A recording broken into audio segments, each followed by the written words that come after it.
sorry. Hi guys. As you know, my sign is this, and my name is Madson Barreto. I'm here with the master Roberto Costa.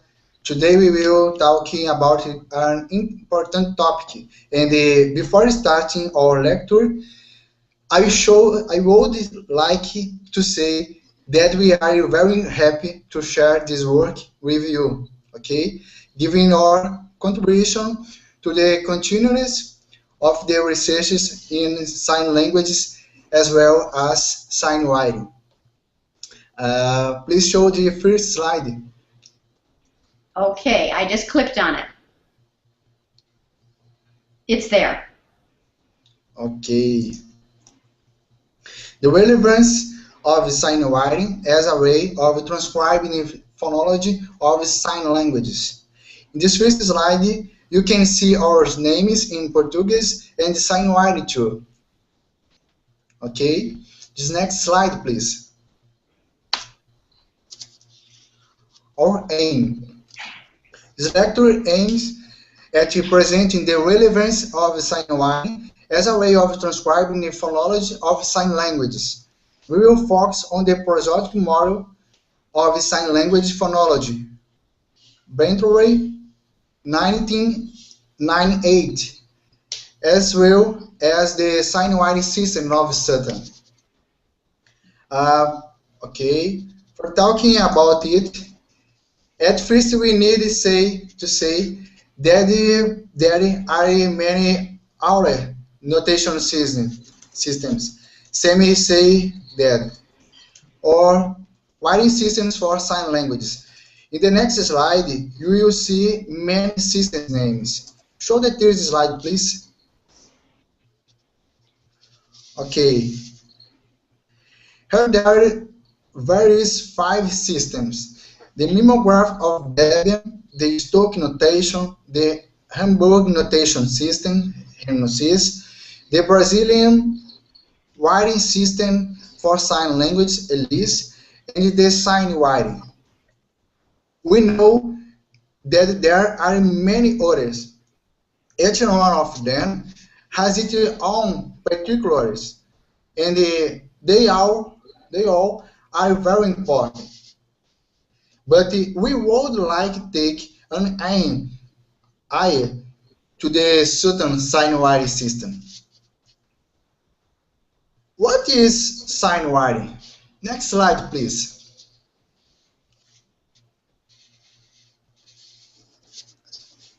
We can answer this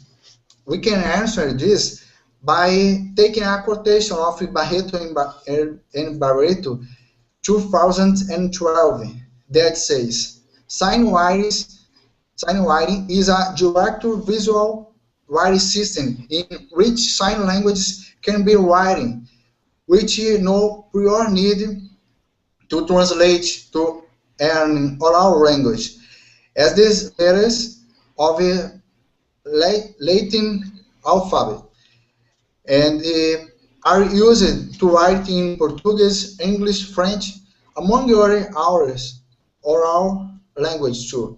Sign writing has a set of symbols that can be used to write and sign language. So, if we take a look in H1 notation or writing systems of sign language, the sign writing jumps in our eyes because it seems to us that is alive. Look at the next slide, please. Please take a look to each one and compare their symbols. It is quite likely that most of the notation systems of sign language seems to be arbitrary. Now, take a look of the next slide. Okay. The big question is, why using the sign writing for transcribing the sign language? If we take a quick look at SignWriting, we can release that these symbols is very iconic, very iconic. So SignWriting depicts most of the iconicity inherent to each sign, as we will see in this presentation. Now, the word is Roberto.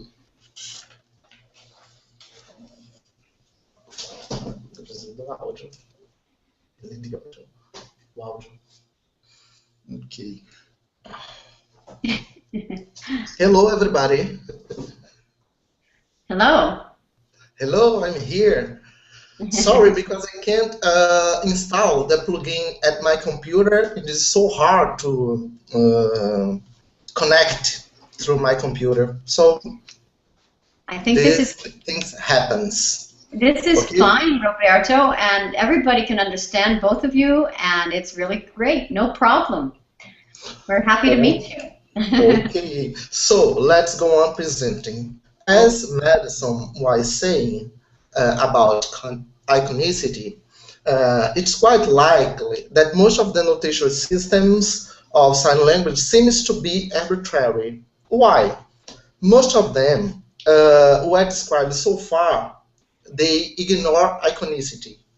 Nevertheless, sign writing depicts most of the iconicity inherent to each sign.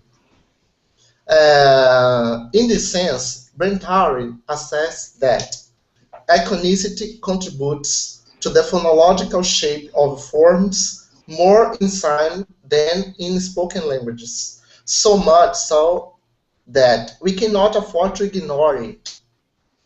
Moreover, she, the same author, states that the effects of iconicity on phonological structure are seen more strongly in sign language because of the stronger role that visual iconicity can play in this language compared with auditory iconicity in spoken language.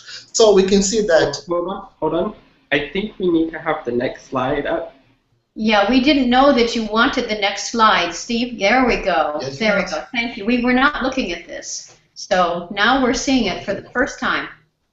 Okay. Adam, is that okay for you to interpret me? Yes, Yeah, that's right. that's His name is Adam. That's right. That's Okay. fine. Okay. So, the next slide, please, about the IPA. Okay, so go to the next slide. Oh, wait, this says, this says No, the phonical. slide before. Yeah, there we go. This one. Can you see? Yeah. Okay, all right. So we can see here the International Phonetic Alphabet, okay? This that we call IPA was first published in 1888 by the Association Phonétique Internationale, or as in English we say International Phonetic Association. So it was proposed by a group of French language teachers founded by Paul Passy. It's so important for us, this phonetic alphabet, to transcribe any oral language. But concerning sign language, in spite of saying that we have a phonological structure in sign language, we don't have an IPA. So our proposal is that we can use the hand shapes of sign writing to describe the phonology of sign languages. Is it does it sound good for you? We think so. Yes, it does sound good to us. Okay, I'm going to go back to the slide. Okay, so the same slide, can you show us? You want to see the next slide? No, the same. So if phonologists of spoken languages can use the IPA to transcribe any oral language, phonologists of signed languages can use SignWriting, as we are proposing, to transcribe any sign language. Okay, now you can go to the next slide. please. So, concerning phonological patterns, this L for Iris Barrett, she says that we call some points to take a look at, like generality, generalization, design, uniqueness, and scaffolding. Okay, we are not going to approach these topics now because we want to have so much time to do it. Okay, but we are finish writing our paper, and then we are going to upload this paper on SignWriting.org. Okay, and you can take a look at our paper and see this to know a little bit more about that. Okay, please go on to the next slide. The next. So here, as Madson says, we follow a prosodic model of sign language phonology as proposed by Diane Brentari. Okay, and following this theory that she tries to make up a theory of phonology for sign language, we follow this to transcribe our signs in terms of linguistics. Okay, please. Next slide, please. So, in my, I don't know if you call a dissertation or thesis about master. I thought you call. Yeah, well, in Thesis. you know that the educational system in different countries calls them different things. Did you know that? It really does depend on what country you're in, but in the United States, it would be a master's thesis and a PhD dissertation. That's how we say it. But it may not be true in other countries, so, you know, we'll find out. Yeah, in Brazil we call it thesis, concerning master program. Okay. In my thesis, I have investigated a phonological process of Brazilian Sign Language, and I follow the theory of Brentari and use SignWriting to transcribe the signs that I have found in this research. Oh, this is really exciting. I'm excited about this. Keep going. Okay. Concerning phonological processes, Valley, Lucas, and Mo Rooney says that the parts of signs may occur in different orders, and the parts of sign may influence each other. These variations are due to phonological processes. That is, the ways in which the parts of signs interact with each other. So next. Oh, next, yeah. Okay. And I have observed phonological processes as assimilation, elision, epenthesis, and metathesis by analyzing signs through the use of SignWriting. Okay, as we are going to see now. Okay, next. So, I'm not going to explain all these phonological processes because we don't have so much time. But I would like to talk about two of them.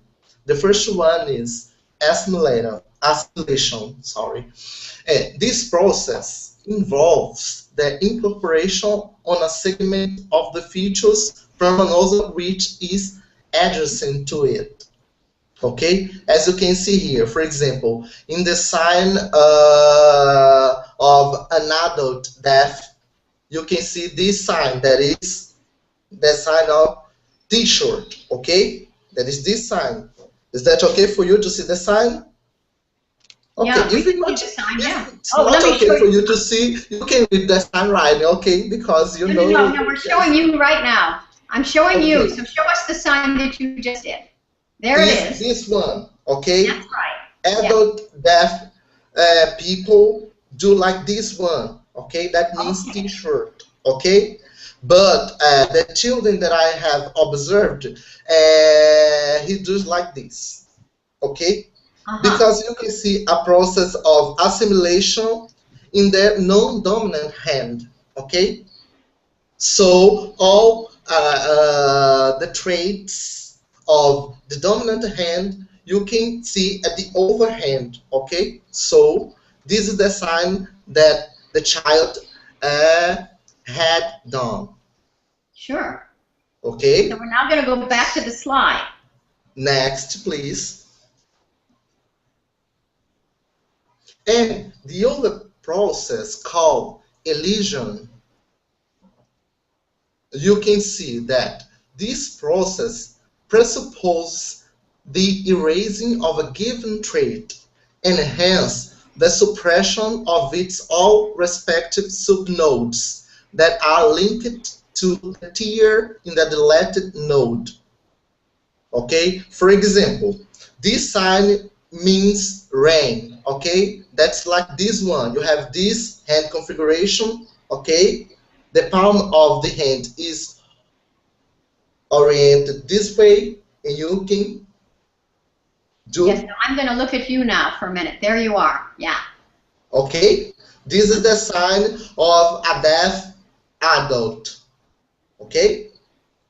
A deaf adult do like this one, but the child that I had investigated, they do like this one, okay? So you can see that the non-dominant hand is completely erased from this sign, okay? This process we call elision, okay? So next, please. Okay, so just to close, we are proposing that if we use SignWriting to transcribe signs phonologically, phonologists from different countries will speak the same language. And by speaking the same language, they will be able to find out linguistic universals in terms of phonology.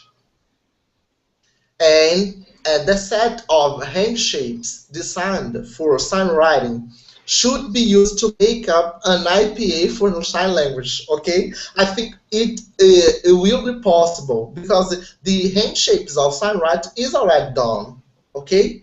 And we can select all of these to design, that's what we think, an IPA. That's what we think, okay? I think that's all for today, so next slide, please. Okay. And as you can see, thanks for your attention, guys, and these are our contacts, okay? Me, Roberto Costa, and Madson Barreto, okay? You can find us if you have any further doubts, okay? I don't know if you have some questions to answer, but we would not like to answer, okay? Because not me, but Madson is a little bit nervous of speaking English for the first time. It's his first presentation in English. Yeah. Oh my goodness! Well, congratulations, Madson and Roberto. It's a beautiful talk.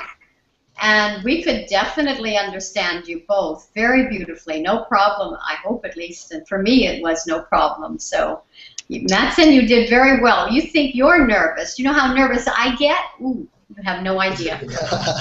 and you know, yesterday, I had to try to read a message to you that was written in Portuguese. That was so horrible. I'm so apologetic.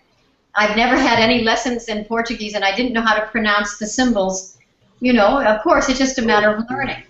And I can tell you really fast a story about that. I didn't know that your R was like an H, or it's kind of in the throat, isn't it? And I didn't know that. And all these years, I have been calling Antonio Carlos da Rocha Costa. That's in English kind of pronunciation. But I finally started to grasp that the Rocha must be Hocha or something like that, right? You say it in the throat. It's a little different. So we all have to learn. So we all feel nervous. But Madson, you have really gotten good at English. I remember before we met and we just smiled at each other on Skype. Yes. But then you got really good at English, and the next conversation we had, you did really, really well. So no, you're doing great. Bravo. Yes. And I just want to do this so you know I'm doing that. We don't really know what other people are seeing out there. It's kind of complicated. I have to click on these little buttons to make sure they see us when we're talking to each other. So I wanted to ask you some questions. I don't see any questions for you personally in this sidebar here. Sometimes they do have questions, as you know, posted. Can you hear me right now? Yeah.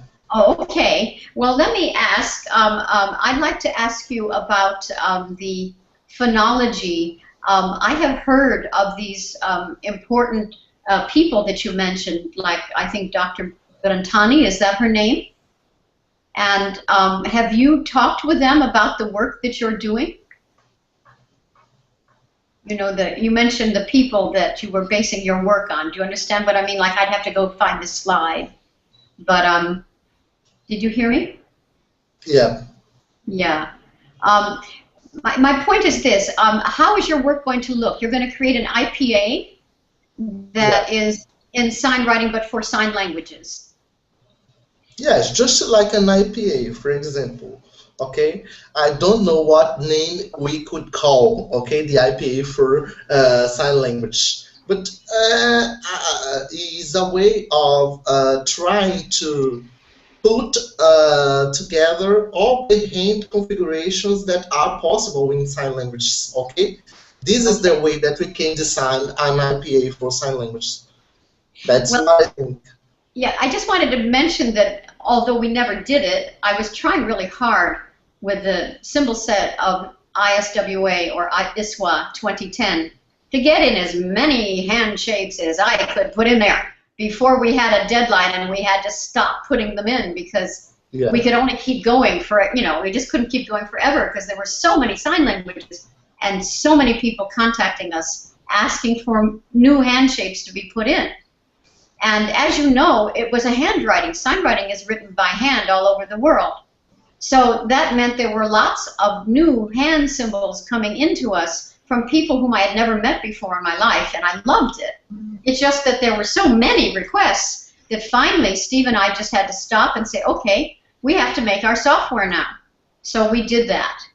And so then I remember later I met you, Madson, and you came up on our sign writing list and you said, oh, but Valerie, we have some more hand shapes we need in Brazil, and they're not in there. And that was frustration. Oh, no. All of those? No, couldn't be all. Raquel will talk about it later. Yes, of course you're going to tell us all about it later. You have so many presentations.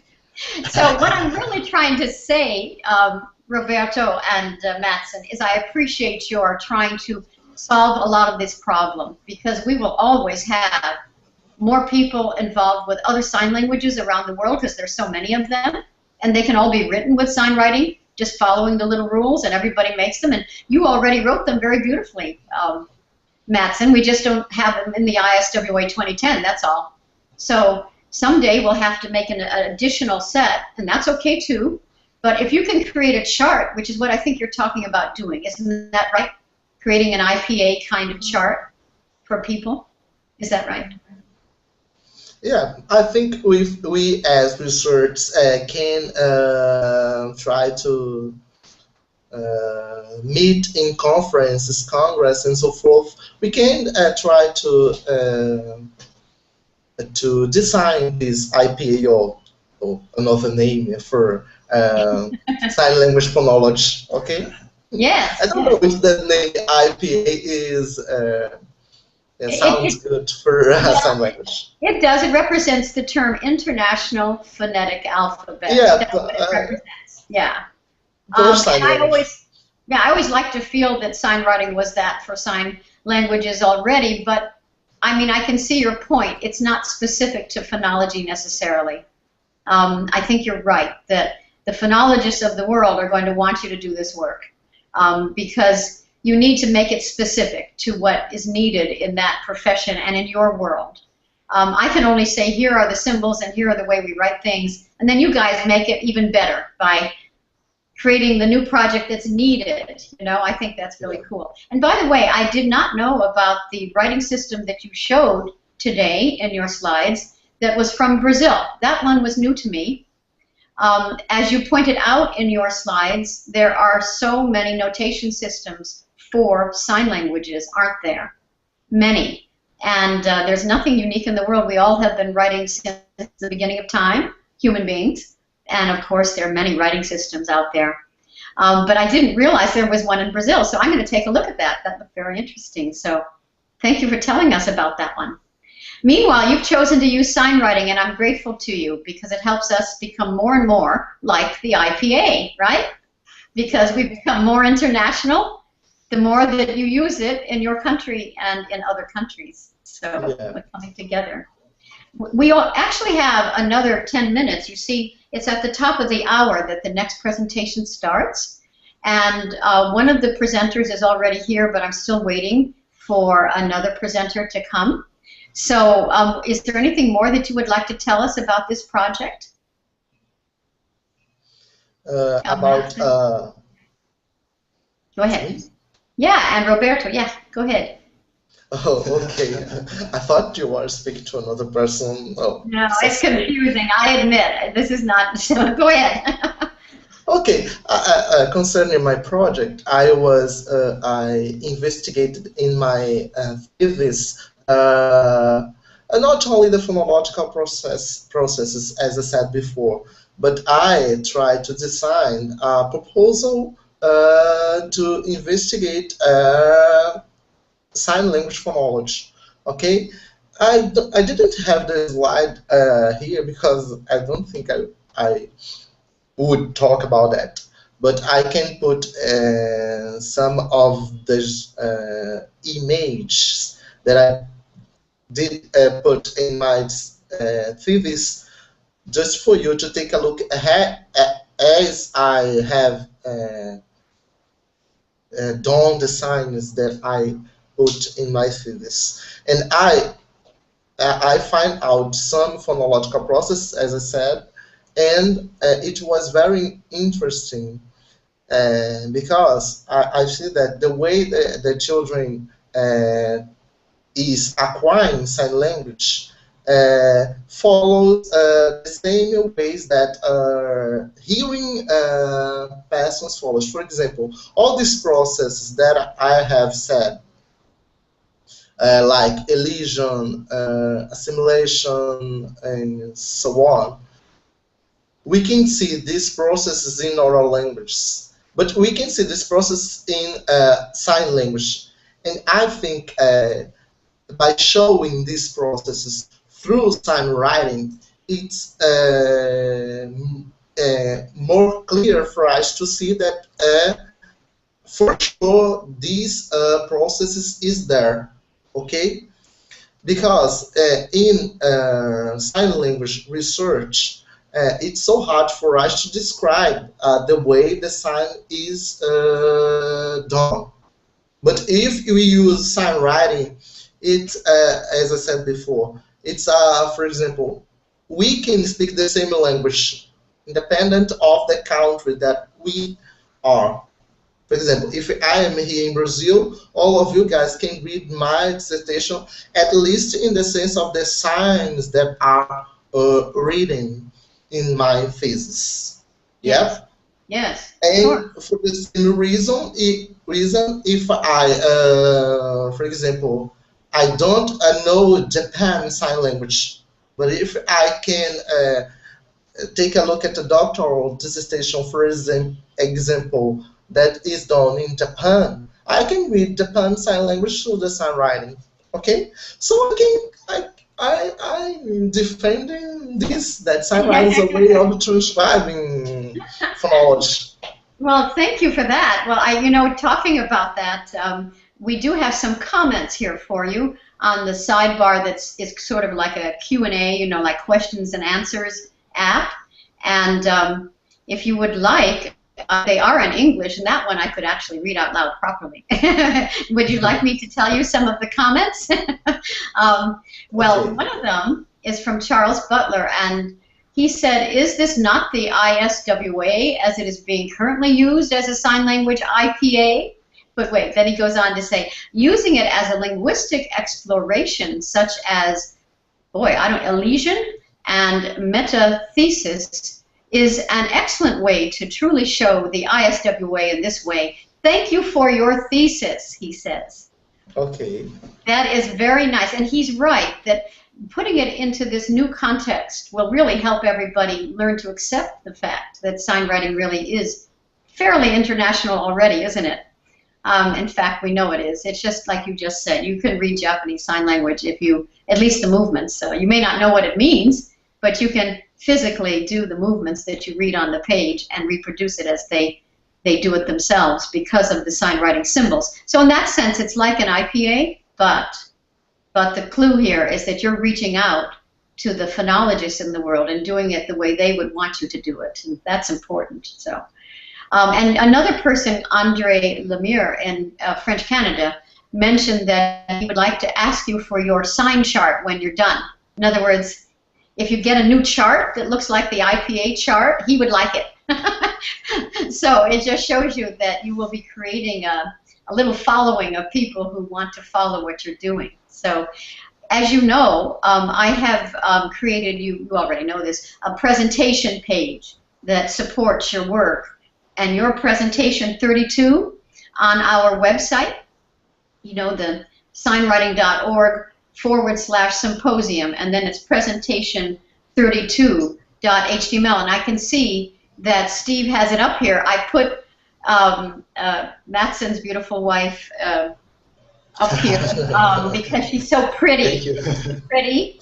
I didn't know what other picture to put up there, so I hope that you will later. Steve, can you scroll down? Thank you so much. Keep scrolling, Steve. There we go. And as you can see, this is their paper, and there's his credits. I'm sorry we missed that. And oh, is Fabrizio here yet? No, he's not. Oh, look at this. Here we have a video of, I don't know whether I should have put that there or not. I was just trying to tell everybody about your work, and so I put it up. So if you don't want us to have that video there, we don't have to. You'll just give us new materials that you'd like me to post on your presentation page, okay?